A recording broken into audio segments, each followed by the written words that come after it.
Okay, on this video, I'm going to show you how to do some of the problems on your worksheet. I call these two-step because we're going to factor out a number or a common factor, and then what we're left with, we're going to be able to factor again for some of the problems. For the first ones, you won't have to do that much. Okay, so let's look at this. Number one is 15n squared minus 20n. So this is similar to what you've done before. We're just combining it with a letter. It's also very similar to what you've done when you did the factor by grouping, if you did it that way. So you first look and see what number goes into 15 that goes into 20. So that's 5. And then you also look at the letters. How many letters can I take out? Well, I have n to the first power there. Remember, if there's no number written, it's assumed to be a 1. So this is n to the first, and this is n squared. So I have 1 in common, so I can pull out 1. You want to pull out as much as you can. So then you figure out what number goes here. 5n times what would give me 15n squared? Well, that would be 3n, because 5 times 3 is 15, and n times n is n squared. Then you bring down your minus, and then 5 times what is 20? Well, 5 times 4 is 20, or you can think of it as 20 divided by 5. It means the same thing. And then I don't have to put an n there because I only need 1, and I already have 1 that I took out. So if you were to multiply that, this is your answer.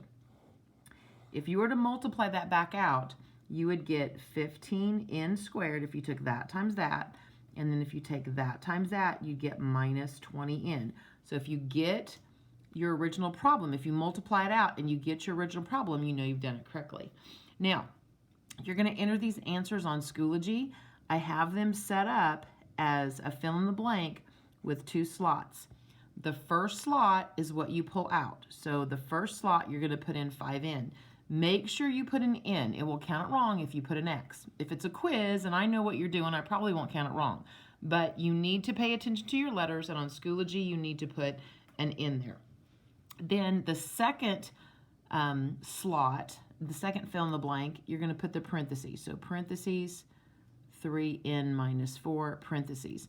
No spaces. I did not type spaces in when I made the answer key, so I think if you put spaces in, it will probably count it wrong. So that's how you do that. Number 2, so I'm just going to do another example very similar to this. So 3b squared minus b. I can't pull a number out, or if you want to think of it as the only number I can pull out is a 1. So I'm only going to pull out a letter. I have a b there and a b squared there, so I can pull out a b. If you want to write 1b, you can. You don't have to.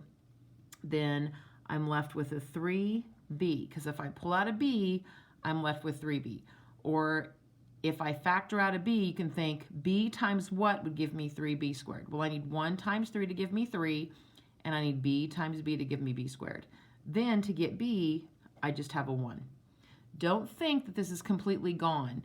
If you factor it out, you still have to put a 1 there, so that if you were to multiply it out, you would get 3b squared, and then that times that would be a b.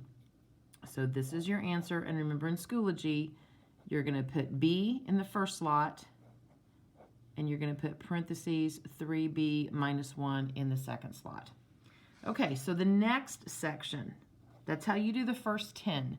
The next section looks like this. Number 11 is negative 40 plus 32x plus 40x to the 9th.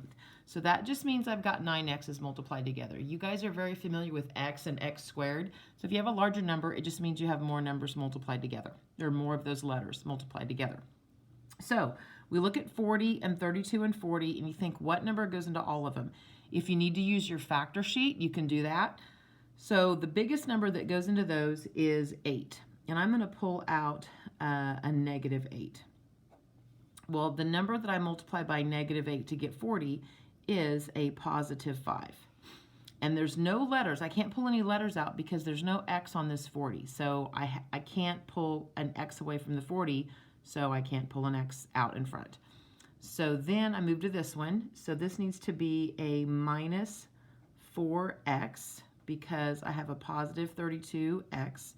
And I have a negative 8, so I need a negative 4, because a negative times a negative is a positive. And then I need a -5, because -8 times -5 is +40. And then I'm going to leave it as x to the 9th. Okay. Now, the way you type this in on Schoology, you're going to type in a -8 for the front thing, and then you're going to have this parentheses, and you're just going to type in 5 minus 4x minus 5x. Then to do the 9th power, you're going to do that little caret thing. That is the 6 on your keyboard. That's Shift 6 and then 9, because this is not a math equation in Schoology. So it's just a fill in the blank. So it thinks you're going to type letters and words instead of a math equation. So it doesn't have a place for an exponent. So you just have to do this to the power of 9, and I'll know that's what you mean. I have that typed into the answer key, so this is what it will count correct. Number 12 is -24b to the 3rd minus 21b squared plus 9b. So you first look at your numbers. I've got 24 and 21 and 9. You think, well, I could pull a 3 out of there. And it doesn't matter if you pull out a 3 or if you pull out a -3. Last time I pulled out a -8. This first number was negative, but it can be either way.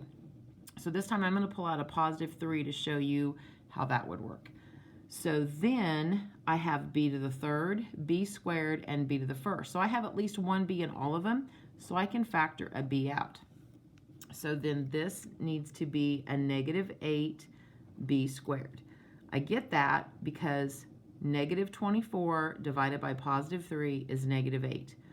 Or you can think of it as 3 times what would give me a -24? Well, that would be a -8. Well, if I pull out a b and I have to get to b to the 3rd, I need a b squared. So you guys have multiplied b's times b's and gotten b squared.